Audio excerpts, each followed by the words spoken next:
I'm John V. My guest today is Daniel DeMarte. He is a native of Allegheny County, New York, served 4 years in the Air Force after high school, attended Alfred State University at Buffalo, and received a master's from Buffalo State. Subsequently, he did doctoral work at North Carolina State University. He's held appointments at Genesee Community College, Macomb Community College, Tidewater Community College. He assumed the presidency of Jamestown Community College in 2018. Welcome to Chautauqua People. Thank you, John. How old is JCC? JCC will be 70 years old this fall. My goodness. Are you going to have a big event? It would be nice to have a big event, but hard to pull off in this environment. Okay, but indeed, online or something. We will be celebrating, and hopefully there'll be time sometime later that we can do something big. Right. Now tell us about JCC and service area, FTE campuses and the like. JCC is 70 years old this year. We are located in 3 areas of New York. In Chautauqua County, the main campus, the original campus, is in Jamestown. To the north is our North County Center, that's in Dunkirk. To the east, in Cattaraugus County, is our campus in Olean. And we have a small center in Warren, Pennsylvania. Wow. Yes. And so we're spread out. We serve primarily Chautauqua and Cattaraugus counties, but we also draw students from Allegheny County. We have, for probably the last 4 to 5 years, on average, about 2,500 students. That's in the programs in one of those locations. Most of them in Jamestown and Olean. But we also have about 2,000 high school students who are taking dual enrollment courses across both counties and into Allegheny County. So that number goes up substantially when you include those high school students. We have in our inventory approximately 65 programs, both degree and certificate programs that those students enroll in.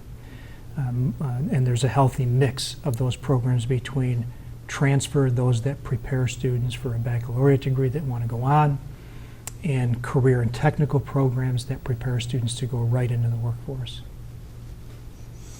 What is unique about JCC among community colleges? Well, for me, looking back on my career, there are some unique characteristics here. One of them is this is the first community college where I've worked that has residence halls. So in Jamestown, we've got 3 residence halls with 340 beds, and so that's unique. We're able to offer students a college campus life experience unlike other places where I've been. Another thing that's unique is we offer a scholarship that's in its 41st year called the USA Scholarship. And so for any student in our service area that's in the top 20% of their graduating class, they can essentially come to JCC for free. And one of the things that means, looking at our data, is when you look at the typical community college in terms of its mix of full-time and part-time students, again, based on my experience before coming here, it's typical to see 2/3 part-time, 1/3 full-time. I think because of the USA Scholarship and having residence halls, that's just the opposite of JCC. It's 2/3 full-time, 1/3 part-time. So that's remarkable, then, isn't it? That main line. How many different majors are there at JCC? Well, the 65 programs would collapse into roughly 40 or so majors. Yeah. What we do now and are better at, and this isn't just JCC, is we stack our programs. So depending on how you count them, one program could be a degree program and a certificate program that's part of it. That could count as 1, that could count as 2, depending on who you're reporting to and how you tell the story. Mm-hmm. And are most of those programs then college transfer sorts of things, or how do they break out? Well, it depends on what a student is interested in doing. So for those transfer programs, we offer the Associate of Arts, the Associate of Science. They're designed so that when a student finishes, it should be the years 1 and 2 of a baccalaureate degree. And so then we've got dozens of articulation agreements that are pathways from our associate degrees to those baccalaureate degrees, depending on where a student wants to go. Now, most of our transfer students will go to either Fredonia or St. Bonaventure because they're close by. but there are dozens of other colleges that our students will go to. And where we can, we'll maintain, looking at the data, where we need to have those agreements in place. On the current technical side, that's more of an alignment between the jobs that are immediate in the area that need to be filled and the skills that are necessary for employers to bring those individuals on board and do the work. One of the things we're working on right now in terms of priority is the mix we have of those transfer programs and those career programs. We're a little bit off kilter trying to correct that. We've done really well with the transfer programs most of our 70 years. We need to do more and better on the career and technical side, and we're starting to do that and have some room, I think, to grow and expand there. My community college time, I've seen some folks come through the first generation technical programs, end up getting very well employed and coming back a few years later just bubbly about how well life is going for them. Mm-hmm. And that's the community college option if things are done. Now, I am blown away by your comment that you go into the state of Pennsylvania. I thought going across the county line, that's a big deal. But how were your trustees chosen, and how do you finance those Pennsylvania events? Well, that's another unique characteristic of where we are here, is that we're right on the Pennsylvania border. So even without recruiting, we draw students from out of state and out of the country. In fact, we've got in our strategic plan to do more of that outside the area. Now, that's both outside the area within New York State, it's outside of New York State, and it's international. In the case of Pennsylvania, one of the things that we try to do is drive the cost down and get it close to what a student would pay if they were to stay in Pennsylvania. And of course, we have the residence halls, which is attractive to those students who want to live on a campus. The other thing that we offer, which goes hand in hand with this, is athletics. So we have several athletic teams. Many of our students who come from outside the area, including those in Pennsylvania, they want to play college sports. And so we can offer the athletics, we can offer the residence hall experience, campus life activity. It helps us, I think, recruit students from Pennsylvania. And it's not just Jamestown, it's also Olean, Bradford, Warren, every point in between along the border. Now, we did hear a month or so ago, and I knew this conversation was going on, that Erie, PA, has been wanting its own community college. And so they're going through the approval process of starting their own, and that will have some impact, I think, on our ability to draw students from the Erie, Pennsylvania area. Was that a big component of your student body? Not big, but it has grown the last couple of years because of our efforts to do just that. And we think there's room for it to grow more, especially when you see what's going to be happening more around the country. The Mercyhurst Northeast, for example, that announced it was closing last year and then moved that up and accelerated their timeline, which means there's one less option in that area. And hopefully, that translates to students who want to come to a very good community college in New York State. And by the way, you asked about the age of JCC. Did you know that Jamestown Community College was the first named community college in the state of New York? I did not. Yes. I'm just immensely impressed that it happened. Now, tell me about your board of trustees. That's most unusual when I look at the website.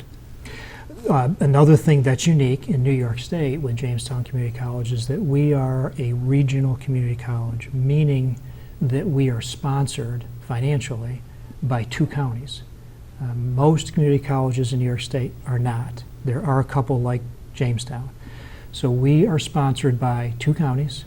We were originally sponsored by the city of Jamestown. So in our current regional agreement, it names 3 sponsors: City of Jamestown, Chautauqua County, and Cattaraugus County. And so they sponsor JCC, which means that from a governance perspective, in New York State, each community college has its own governing board. Our governing board represents the region. And so we have board members from Cattaraugus County, Chautauqua County, and the city of Jamestown, which makes for a larger board, but it also gives us some depth and experience that you might not see in some of the other boards around New York State. I have a very strong, active board that have been very good to work with in my time here. So that works out and most of those members of the board are chosen by the board or county? It's a mix. Some are appointed by the governor, some are appointed by the county sponsors in the city. And we have a student trustee who's elected. Okay. And they probably have major decisions about budget making and those sorts of things. Yes, they do. And that's Yes, they do. Now, the college is 70 years old. How has it changed? How has it changed In those times, in the those 70 years? Yeah.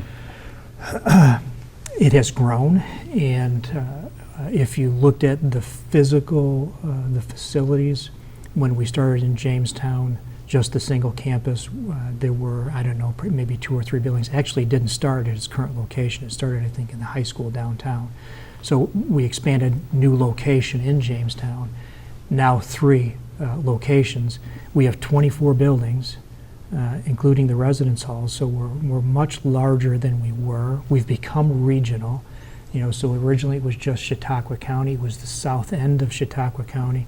We now cover the whole county and have expanded east into Cattaraugus and parts of Allegheny County. So we've grown. And with that growth, the number of students coming in, our mix of programs has grown. The manufacturing programs are relatively new, looking at our 70-year history. In the growth, we have 2 dedicated buildings called the Manufacturing Technology Institutes, one on each campus in Jamestown and Olean, where we provide those manufacturing programs exclusively for our employers. And so those are the kinds of things that have changed. We did not have residence halls until maybe 12 years ago. That's a component that is new. And again, unique in my experience coming back to New York. Mm-hmm, mm-hmm. Now, what happened, let's switch gears here. What happened at JCC in March when the governor ordered all colleges to vacate their campuses because of this COVID? Well, initially there was confusion when the message came out. There was confusion, and that what was said and some people heard is that we were closed. We were not closed. What happened was we shut down the campus but shifted everything, our instruction and our operations, into remote mode. And that happened very quickly. Within a matter of 3 to 4 days, we had made a pivot, almost 100%, from on-campus operations to remote operations off campus. On the instruction side, John, that was a relatively easy thing to do because, like most community colleges in the U.S., Jamestown had been offering online programs for at least 2 decades. So that wasn't new to us. We've had the tools, our faculty have been trained, we've had students taking online programs. We had to take what we weren't offering online and convert it to online, with the exception of those courses that could not be offered online, and I'll come back to that. The operations, that's where we had to stretch a bit.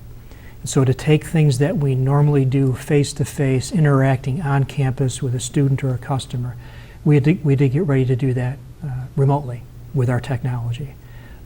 I still am surprised at how quickly we made that transition.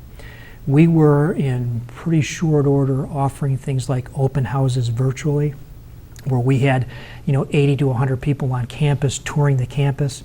We were now doing that in a Zoom session and showing them virtual views of campus and answering their questions. That's what we had to do in all of our operations. Now back to the courses we weren't able to offer virtually. In the spring, those students had to stop. They didn't have any choice. And so they had to wait until summer before we could bring them back safely and help them finish their courses. And we did, we helped them.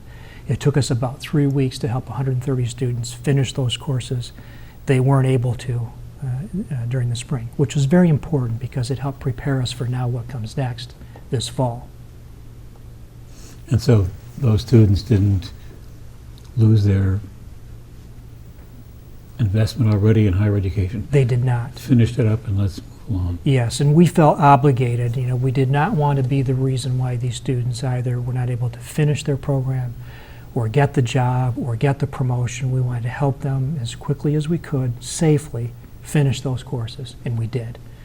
And that's because we have such good faculty and staff at JCC. And they're dedicated. When you need some help, is it difficult? No, it's remarkable, really. I have, since March, put out the call, I'm going to say 3 times that I can think of, where I needed a group to come together and take on a task. And every time I've done that, John, I've gotten more people than I needed to complete the task. It's wonderful, amazing, and very reassuring for me to know that when I do put out that call, I've got people who will come and help. That's great. Now, I understand one of the things that you're very happy about is a grant from the Wilson Foundation. Tell me about that.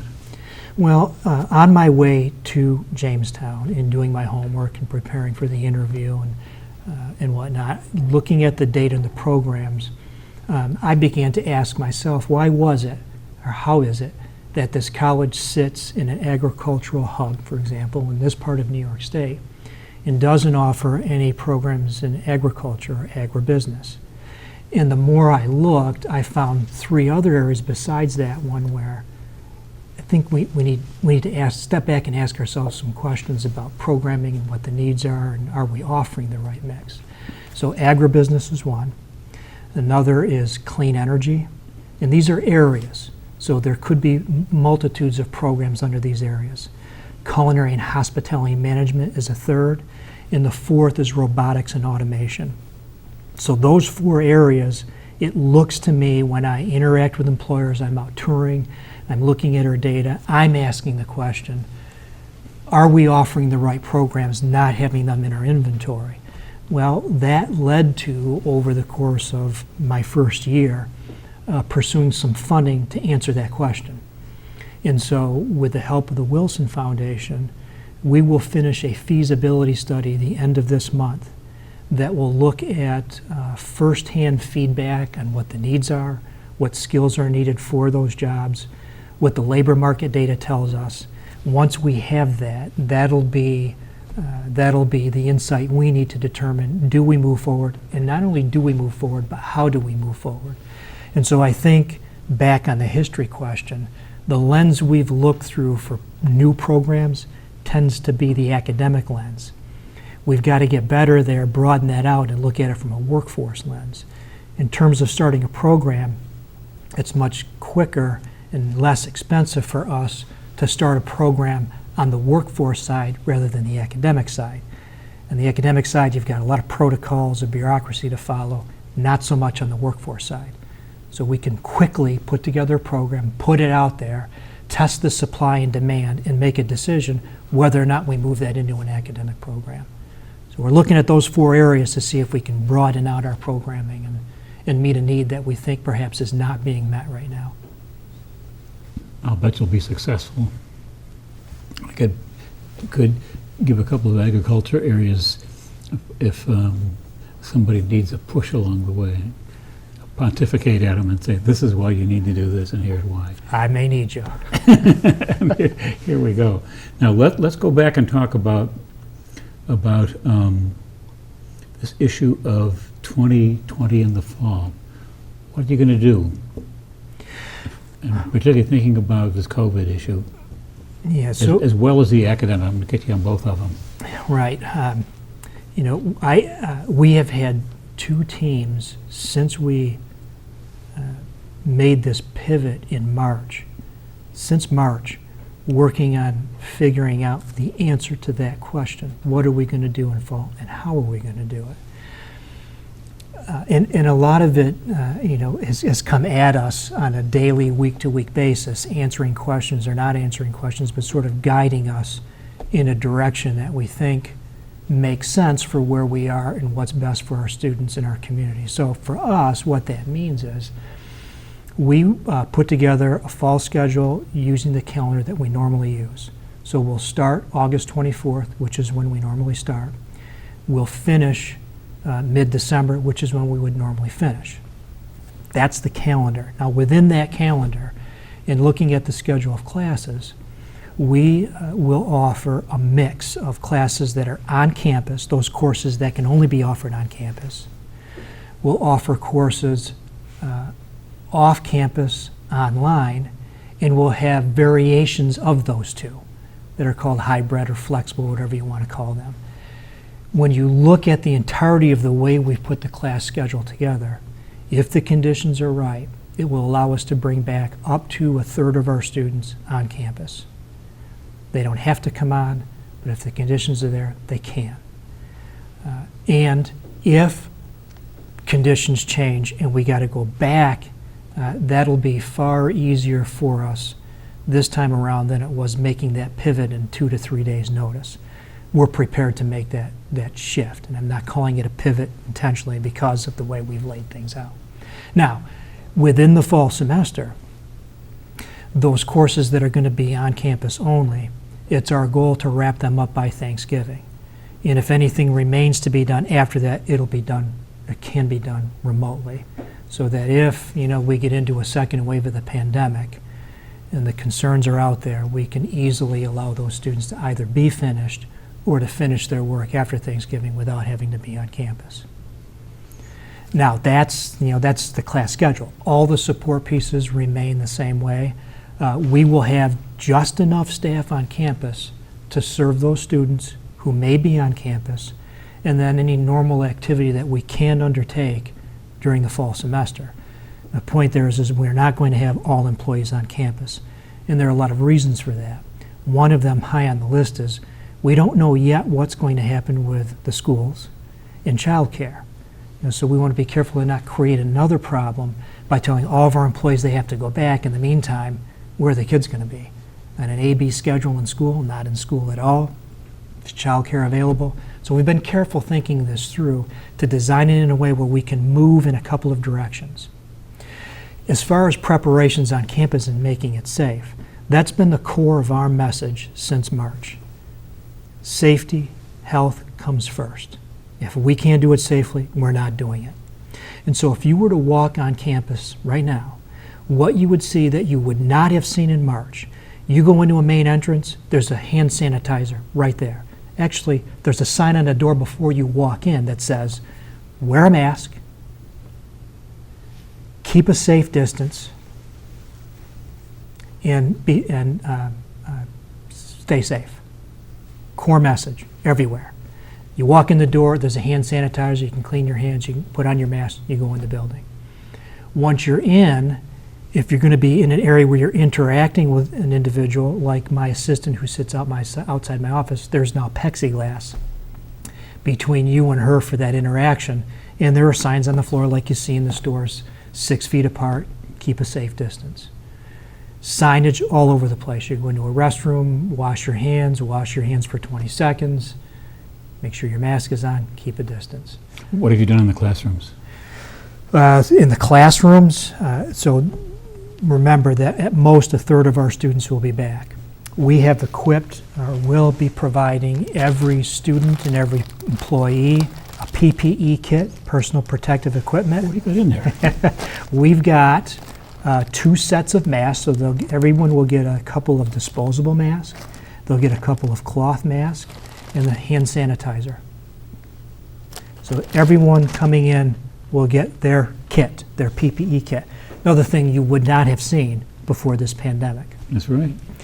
The schedule's been laid out in a way where in between classes our buildings and grounds crew can go in and disinfect quickly, make sure that if there's any virus there, it's dead and it's safe to go in there for the next class. There's enough time in between that can be handled safely. And we're doing other things like controlling the entrances into buildings and lots of things that you just would not have seen or thought of 4.5 months ago in order to make sure people know we've taken adequate measures to keep them safe. That has to happen. I'm so glad that's on track and the school is going to be open, period. Now, let's say a viewer didn't have plans for the fall, sees our discussion and says, by golly, I need to go to JCC and not sit at home. Can they still get in? Absolutely. Absolutely they can get in. Talk me through the procedures. Well, the easiest thing to do would be to go to our website. It's an easily navigable website. You would go to the admission site and apply. It wouldn't take but a day or two for you to get a response, maybe quicker with an email. We would move to admit you as quick as possible. And then the conversation would begin between the admissions office and you to begin following the next steps of choosing whether or not you need financial aid and what form you would apply for, how you would do that, looking at a class schedule, choosing a program, making decisions on which courses to take in the fall. We are very good at walking you through the sequence and can do this pretty quickly and get you started. There's plenty of time for us to help you. People are answering the phones from wherever they are. We forwarded our calls from campus to people's homes. They have the equipment, the technology to support as if they were on campus. Now we've begun bringing people back. In fact, today we started bringing employees back. And so we do have staff in the key offices ready to help students who are interested coming back. And we've thought this through and we're ready for you. So the bottom line is go for it. Go for it. And have a good semester.